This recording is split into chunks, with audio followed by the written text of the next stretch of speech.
કિમોજ ગામે નવનિર્મિત ગામના ગેટ તથા બસ સ્ટેન્ડનું લોકાર્પણ ધારાસભ્ય ડીકે સ્વામી સહિત સંતોની વરદ હસ્તે કરાયું।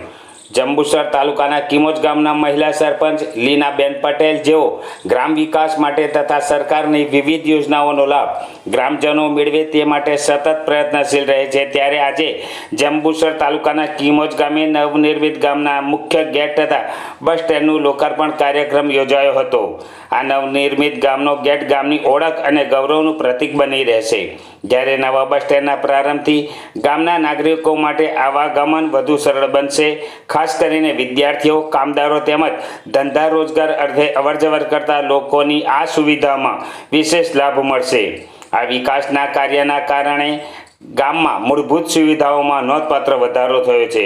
લોકાર્પણ પ્રસંગે સમગ્ર ગામમાં આનંદ અને ઉત્સાહનો માહોલ જોવા મળ્યો હતો અને ગ્રામજનોએ આ વિકાસ કાર્યને હર્ષભેર વધાવ્યું હતું। લોકાર્પણ પ્રસંગે ધોલેરાથી ખાસ ઉપસ્થિત રહેલા વિજય સ્વામી, તાલુકા ભાજપ પ્રમુખ કુલદીપસિંહ યાદવ, દુધારા ડેરી ડિરેક્ટર ચંદ્રકાંતભાઈ પટેલ, પૂર્વ મહામંત્રી બળવંતસિંહ પડિયાર, ગામ સરપંચ લીનાબેન પટેલ, તાલુકા સદસ્ય સંજયસિંહ યાદવ, કમલેશભાઈ પટેલ સહિત ભારતીય જનતા પાર્ટીના આગેવાનો, કાર્યકર્તાઓ મોટી સંખ્યામાં હાજર રહ્યા હતા।